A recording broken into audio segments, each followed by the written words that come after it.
Hello guys, today we are going to study the topic that is about conditionals. We are going to study 4 of them. We are going to study conditional 0, conditional 1, conditional 2, and conditional 3. So pay a lot of attention in the things that we are going to study today.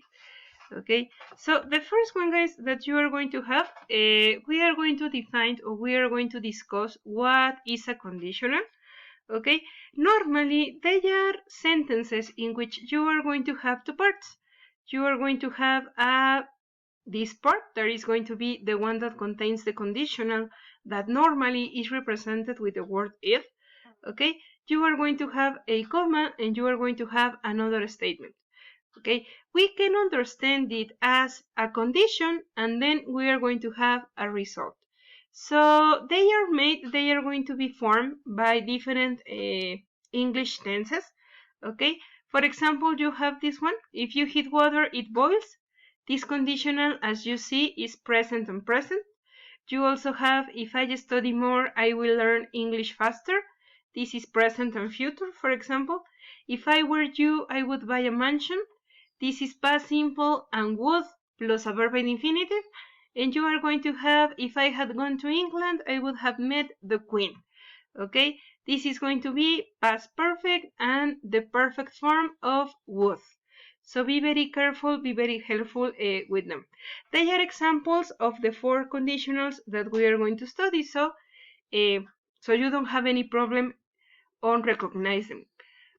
Okay, so we are going to start by defining the 0 conditional. Okay, and the 0 conditional is very easy because it is going to be formed by an if that it is going to be our beginning all the time. Okay, you are going to have a simple present and then a comma and then a simple present. So this is used especially when you have something that is obvious. Okay, something that is always going to happen in the same form. Okay, so remember that when you say, for example, when people eat too much, they get fat. What does that mean? That if you always do this, then the result is going to be the same in all the situations. That is something obvious. Okay, if I say, for example, if you touch a fire, you get burned, this is obvious again. Okay, it is obvious that if I touch a fire, I am going to get burned. Okay, or when I say, for example, people die if they don't eat, again, it is a generality, it is an obvious thing. Or snakes bite when they are scared. Okay, it means that it happens all the time. And if babies are hungry, they cry. Also, this is a generality, a thing that always happens in the same way. Okay, here we have in the 0 conditional some considerations. For example, you can use when or if. It means exactly the same. And also, guys, you can put if at the very beginning or you can put if in the middle of the sentence and it means exactly the same. Okay, so you can have different orders, but remember that you are going to have if plus simple present, then a comma, and then another simple present. So be very careful with the 0 conditional. Okay, we are going to start then with the first conditional. The first conditional, it is different in the means that you are talking about a present condition, and then as a result, you are going to have a future possibility. What does that mean? That if you do something in the present, you are going to have a result that is going to be a future possibility. Okay, that is the difference that we are going to find. Remember that here, what you do in the present, it is going to be the condition for having something in the future. Okay, so for example, it says, if it rains in the present, I won't go to the park in the future. Okay, if I study today in the present, I'll go to the party tonight in the future. Remember, present condition, future result. Okay, if I have enough money in the present, I'll buy some new shoes in the future. Again, present condition, future possibility. Remember that we can also start with the future possibility. She'll be late in the future if the train is delayed in the present. Okay, again, we start with the future possibility and we say the present condition.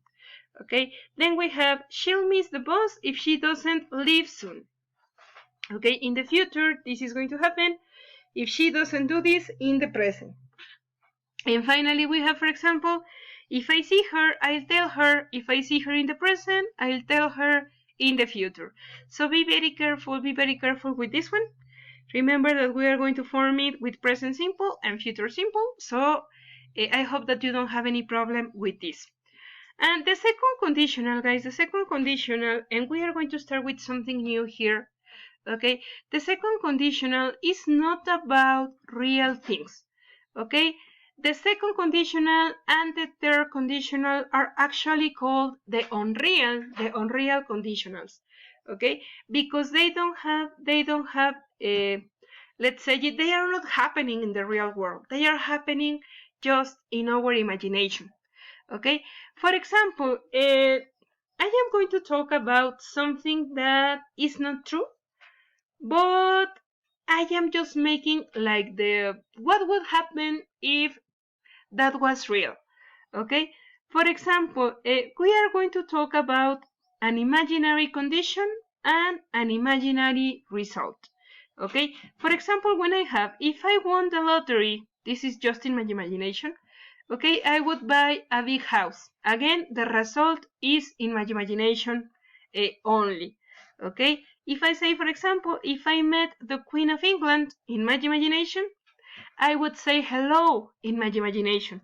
Okay, remember that this is for you to talk about your dreams, your hopes, all those things that you have only in your imagination. Okay, another use that you can give for the second conditional is going to be about things that are impossible in the present. Okay, for example, when I say if I had his number, what is it true? I don't have his number, but if I had it in my imagination, remember, I would call him in my imagination again. Okay, those all of them are imaginary situations. Okay, you are going to use here, and I need you to be very careful with these ones. You are going to use the simple past in the conditional clause.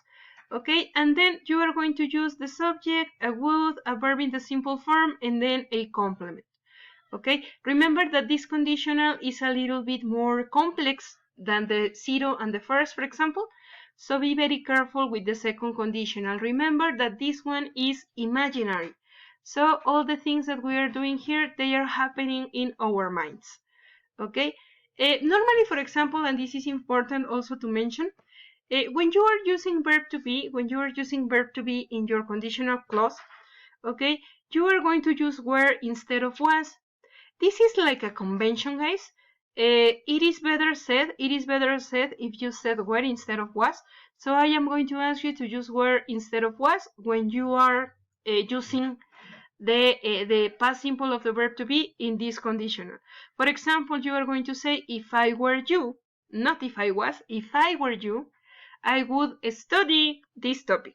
Okay, so be very careful with that. Then we are going to finish, guys. We are going to finish with the third conditional, that this is also imaginary. This is something that only happened in your minds. Okay, and you are going to use it specifically when you want to show regret. Okay, when you regret your past, when you regret an action in your past, you are going to use the third conditional. Okay, in Spanish this would be equivalent to hubiera and habría. That is the meaning that we are going to do for the third conditional. Okay, it is about the past. This is about the past, and remember that you are regretting something that didn't happen or something that actually happened, but you have regrets about it. For example, when I say, if she had studied, what is the reality? That she didn't do it. Okay, if she had studied, she would have passed the exam. What does that mean? That if in the past she had done this, in the present you would have had another result. But remember that this is just imaginary. This is just an impossible thought. Okay, this is just an impossible thought. But anyway, you are talking about maybe another scenario. But remember that we cannot change the past. So you are showing a regret. Okay, or in the following example, it is also the same. If I hadn't eaten so much, I wouldn't have felt sick. What was the reality? That I did it a lot. So I am sick. So what I am showing here is the regret that I have about that situation. Okay? In the terms, guys, in the terms of the conditional forms that we are going to study, this is the most complicated one. So I am going to ask you to be very careful with this one. Remember that we are going to need a past perfect in the conditional part, and we are going to need a would perfect on the results part. Okay, so be very careful with this because this is kind of complicated. So be very careful, guys. Be very careful with your conditional forms. Remember that during the class you are going to ask me more questions about them. I hope that you can have many questions for me to solve your doubts. Okay, and of course during the class we are going to have more exercises so you can practice and you can get better at this topic. That is not that complicated. Just be very careful with your tenses and with the formulas that you are going to use with every single one of them. And remember that this is very important to know which are the things that you want to express. Okay, so I hope that this video has been helpful for you guys. Remember to tell me all your questions during our class and have a wonderful day. And I'll see you during our next meeting.